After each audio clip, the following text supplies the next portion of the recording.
Hello and welcome to another edition of Conservative Corner.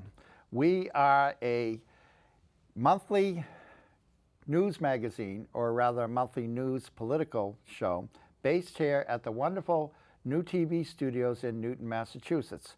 We deal with local, state, and national issues from a, shall we say, different perspective than what you will see here in the Commonwealth of Massachusetts, and specifically in the area in which we are, the Boston-Newton area.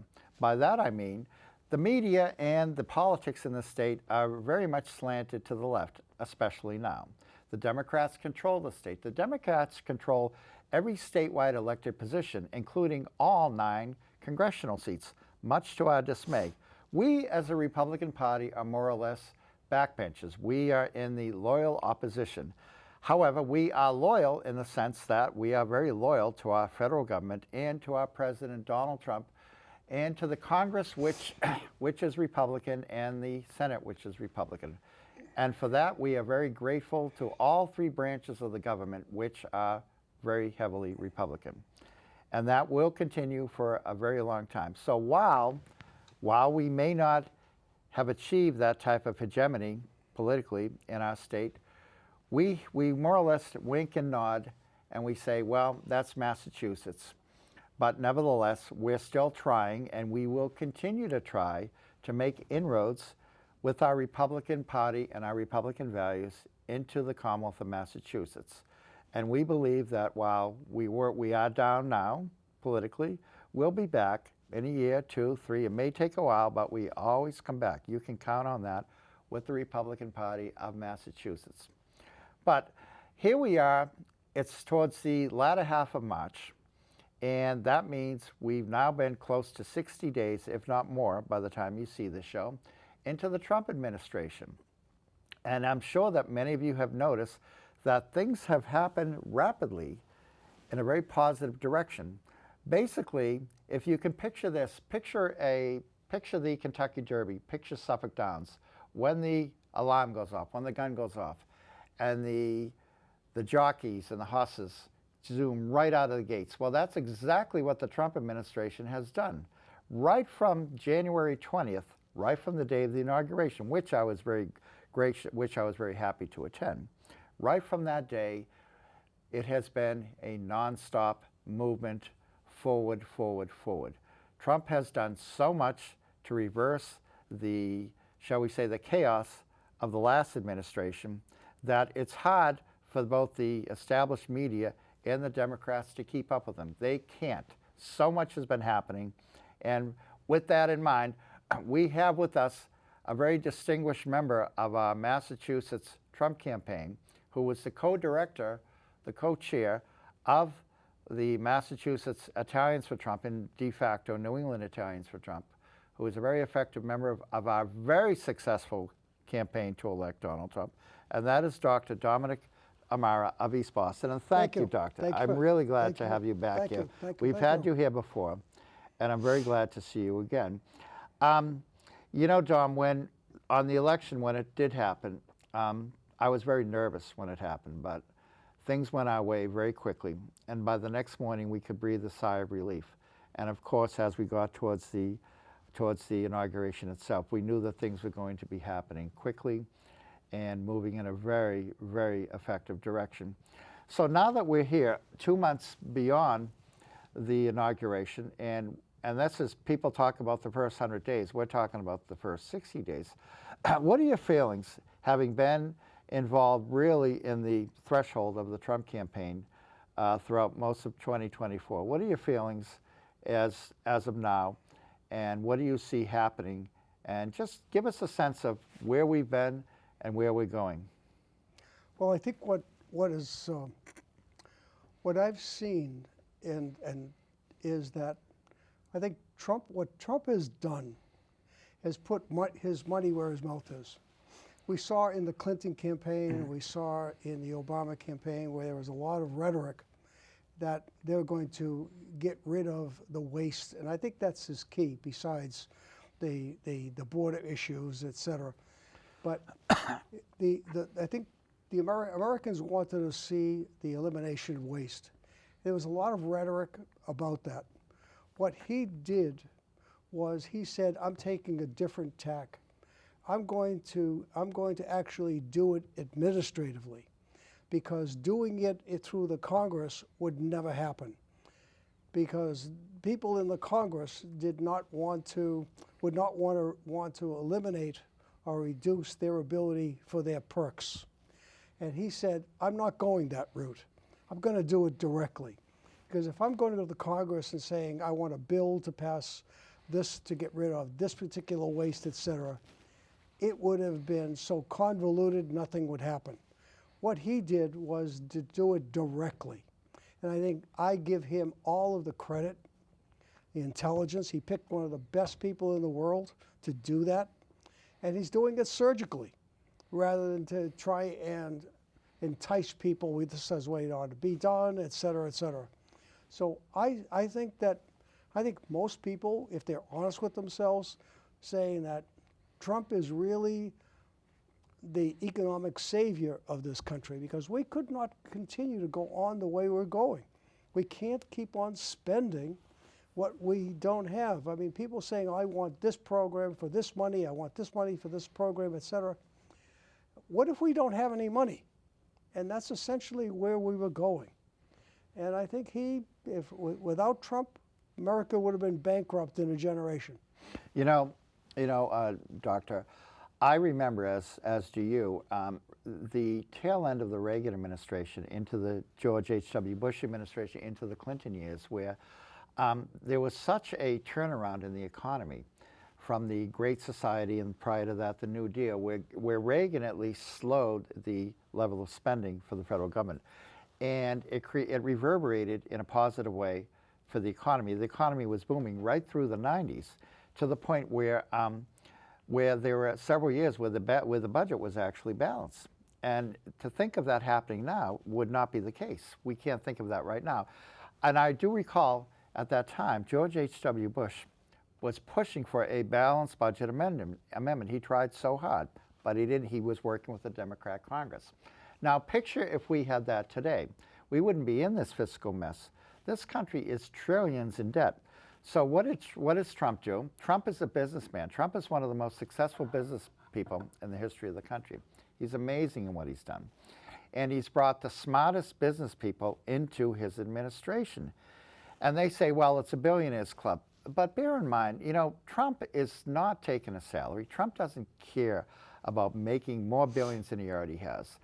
I mean, Doug Burgum, the Interior Secretary, the same thing. I'd be surprised if he's taking a salary. They're doing this because they want to make the country better. They care about the future of the nation. They care about the American people. And above all, Elon Musk, the richest man in the world, at last count, $235 billion. And again, his critics will say, oh, he wants to get more billions. I mean, for God's sakes, once you have $235 billion, what does it matter if you have $1 billion or more that you're going to get? In fact, his companies, from what I understand, are losing money. But the fact is that these people are altruistic, they are real patriots, and they want to correct the sinking ship, which is the American government, the U.S. government, and quite frankly, the economy of the U.S. And they're doing a very good job of it. What has been happening in the past 60 days is really outstanding, to the point where the opposition can't keep up with what they're doing. They're moving at rapid pace, rapid pace, rapid pace. Every day it's something new. Every day it's something different. They're bringing billions and trillions of dollars back into the country. They're putting up tariffs there to keep Europe and the Far East, China and Japan, from encroaching on American markets. They're even going after Canada and Mexico. They're doing wonderful things for the economy. I would add this, that there's going to be a certain amount of adjustment, even pain, if you will. Yes. And I think Americans, at least a large number, understand that in order to right the ship, there's going to be some pain. And if we can understand that, otherwise, we're not going to fix this country. And I think that it needs to be fixed. And most people understand that, yes, okay, the prices are going to be going up, because some of these, what was happening was we were getting these, quote, cheap goods, and the cheap goods were from China or whatever it is, from a subsidized industry in their government. We were getting these products, but at the same time, we were losing industry in this country. So we were losing jobs, and that had an effect on our balance, our debt. So unless Americans really understand that we are really going to have some pain, but eventually this is going to be we're going to be better for it as a country, and we're going to be better. Our kids are going to be better. Our grandkids are going to be better. We're going to leave them something that if we had continued on the way we were going, this country would have been so far in debt that it would have collapsed. And I think that you can say this or not, but Trump has been God sent. Without him, if we had had an administration similar to the last one, would have been an absolute disaster for this country. You know, Dom, you mentioned God sent, and Trump is the first to admit he's not necessarily a church-going individual. But nevertheless, when the assassination attempt was made on his life in Butler, Pennsylvania last July, and if he had just turned his head a little bit, the bullet would have gone right into his head and killed him. But it nicked his ear, and his life was spared. And I think that, you know, they say that when Ronald Reagan was shot and almost died in 1981, that he really saw it as divine intervention. And they say that Trump is thinking along those ways as well. And so whether it is or not, you know, that's for the clergy to determine, for the religious people to determine. But the fact of the matter is that that Trump has been moving in such a rapid pace to change things quickly because he's really in a hurry. He has 4 years in which to do it. And you know, Dom, he reminds me of, comparisons have been made between Donald Trump and, say, Teddy Roosevelt and also Andrew Jackson. But I would make a comparison between him and another president, the most underrated president in the history of the country, and that's James K. Polk, who was president from 1846 to 1850. Now, why was he such a great president that nobody ever heard of? He doubled the size of the country. And by that I mean, he initiated and won the Mexican War, made Texas a part of the country, the entire Southwest a part of the country, the Northwest, the Oregon Territory, consolidated the borders within the United States, the continental United States. And that's what he wanted to do from the time he got into office. He worked 80 hours a week to do that, and he was going to be in one term, and he accomplished all that, James Polk. And he worked himself feverishly that within, I believe, 6 months to a year after that, he keeled over and just died. Now, obviously, we don't want that to happen to Trump, but what I'm saying is that Trump could be as consequential as that in a different way with regards to the economy, with regards to reasserting America's position in the world. You know, because if the other side had won, our leadership in the world would have shifted to China. Now it's not going to. We're still basically running the world. And well, I think there's another piece to this, that why he is moving so rapidly. He sees a lot of what he's doing now as he sees a lot of executive orders, but he understands that executive orders can change in the future. Mm-hmm. What he also sees is that government is tenuous at best. So he wants people to realize, I think, that the policies that he is putting forward have some real value. And in order for his ideas to be codified into law, he has to have individuals in the Congress who think the way he does and can pass some of his executive orders, put executive orders into law. And if that happens, then he has more than 4-year impact on American history.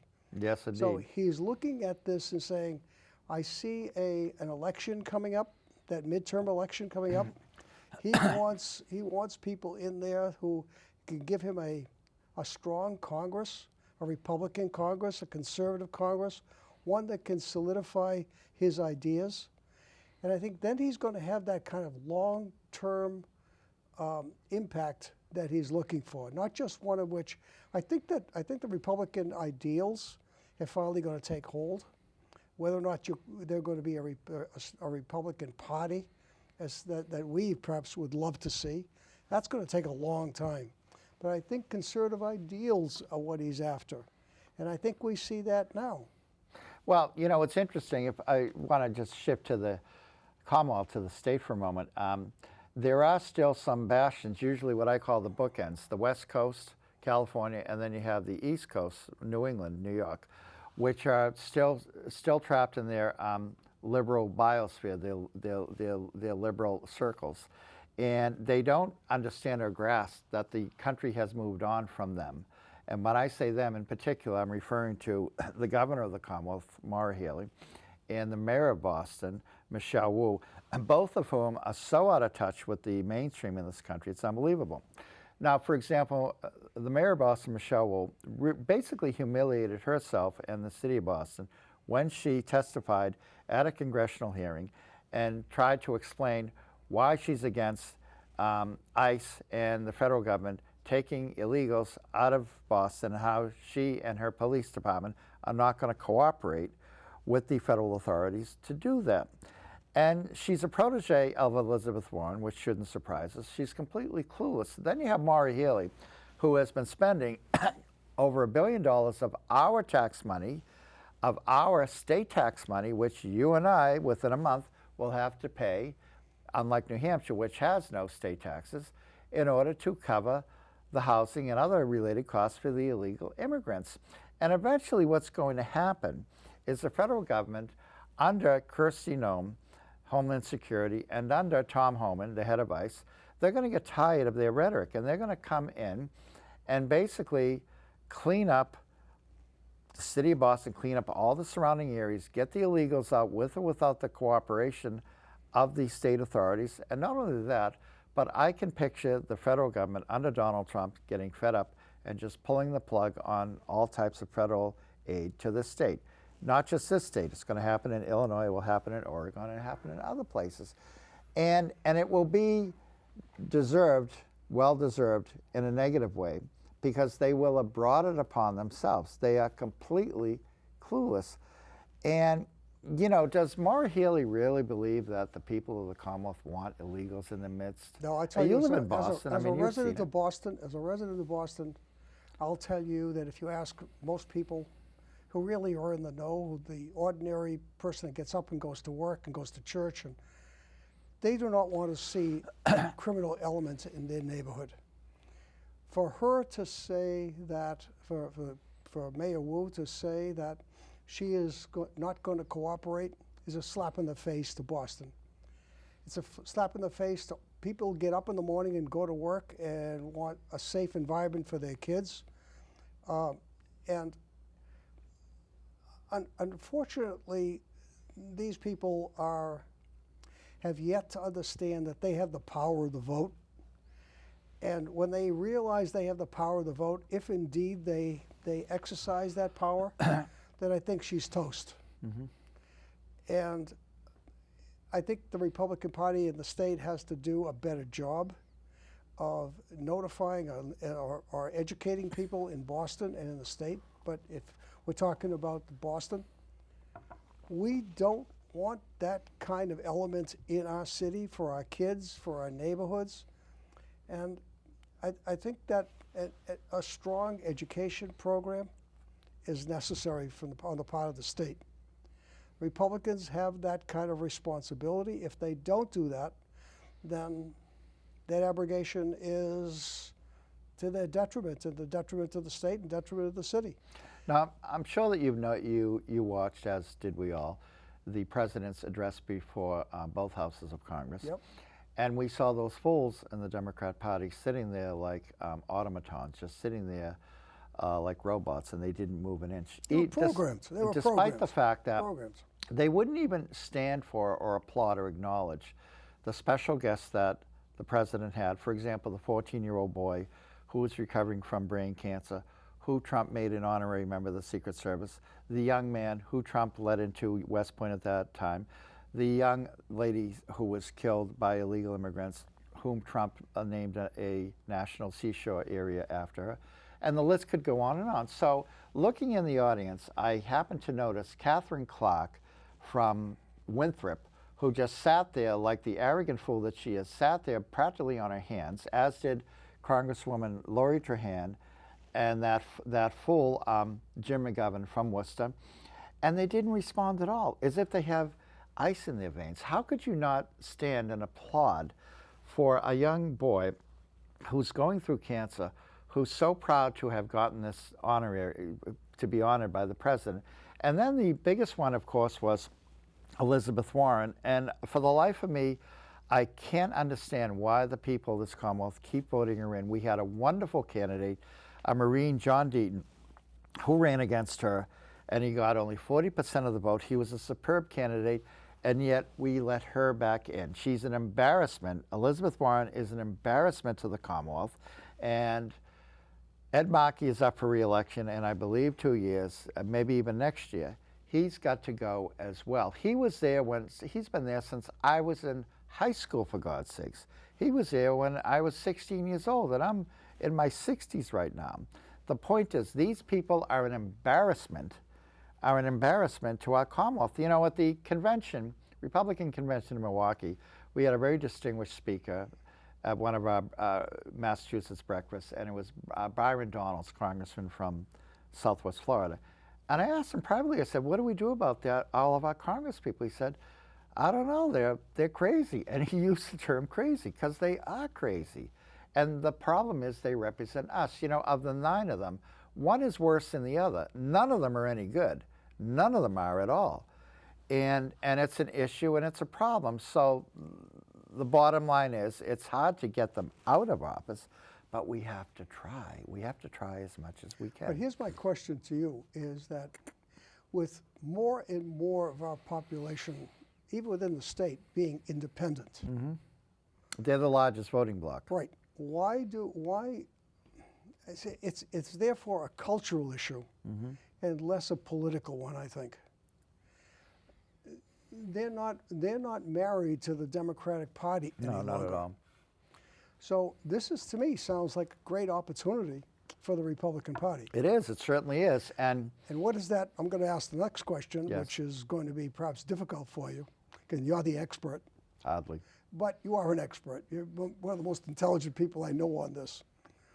Why, and because I have no skin in this game directly, but why is it that is the Republican Party not stronger in terms of its message? Because I think if you had a stronger message, you'd have a stronger result. I will say this. So over the past 2 years, we've been in restructuring mode. When Charlie Baker didn't run for re-election, that whole fundraising apparatus basically shut down, went with him. He's not coming back. We wanted him to run against Markey. He's not doing it. And so we're really, I won't say cast off, but we're in rebuilding mode. And what we try to do is focus on the state legislatures and the state Senate to try to get candidates to run and win, to try to do our best to try to do it on a statewide grassroots level. We're trying very hard. There's also a funding problem. So to our viewers, the state Republican Party is always looking for funds. We do have to get our message out because we're in the mainstream. The Republican Party in America, we're the mainstream. The Democrats are the radical left. They just are. Look at what's happening in this state, in California. So we're in the mainstream, but we're not, as of yet, a powerful Republican Party in the state. We want to be, and we're trying very hard to do that, and we're trying to get candidates to run. But it's difficult. Now, I'll give you a quick aside. Caroline Colarusso ran for Congress against Catherine Clark in mostly Middlesex County. She ran twice. The first time, she wasn't able to do much because she had family issues. Her mother was in a convalescent home, et cetera, et cetera. So she wasn't able to do much. She got 1/3 of the vote. The next time she worked 80 hours a week, she got 1/3 of the vote. And I'm driving with her through Woburn and Stoneham, and she says, Tom, how can these people vote for Catherine Clark? It's mind-boggling. And so there's the issue. What she was insinuating, what many are, is that the system is rigged against us. Is it? I don't know. We've been trying to figure that out for a long time. But again, for the life of me, I can't figure out why people still vote for people like that, Catherine Clark. Or last time, Jim McGovern in Worcester County, we had very good candidate Jeffrey Sosa Paquette run against him. Why did he only get 1/3 of the vote? Why do the people keep reelecting these fools? And especially, I'm getting back to Elizabeth Warren. It's a travesty. It's a real problem. We're working, your Republican Party in this state, of which I'm a state committee member, is working very hard to rectify that. We're out there every day, believe me, and we're doing our best. We're doing the very best that we can. But Tom, Doctor, we have 2 minutes left, and while the political stature of the Republicans in the state isn't looking bright as of now, nationally it is. So what are your thoughts as we approach the last 2 minutes of the fastest talk show in the Boston area circuit? Well, I think Donald Trump is doing a marvelous job. He's demonstrating that personal fortitude that I think it's a model for people. Yes. And I think that if that model is picked up and say there's a strength here, and I can hang on to that strength, I can as an individual, be it Republican, Democrat, or other, I can see the good in what he's doing. Therefore, I'm going to support that. I may still even have a D after my name, but I still can support what he's doing because it's valuable to me and my grandchildren and my great-grandchildren, et cetera. By the way, as of now, we're starting to see results. Gas prices are coming down, inflation is Yes, coming down, interest yes. rates are coming down. Things are looking good, and they're going to continue to look good as we move into the future in the coming weeks But and I months. want to warn, I think I see the warning signs ahead, and I think other people do. There are going to be some tough times because there are forces outside that I see. It's not going to be all roses, and I think people should understand that. At least that's what I see. Yes. I would want people to say that it's the long game, and I think Trump is in it for the long game. I agree. And Elon Musk, we're with you. The country's with you. Absolutely. Thank you for your public service. God bless you. Absolutely. Excellent. Thank you, Doctor. Thank you.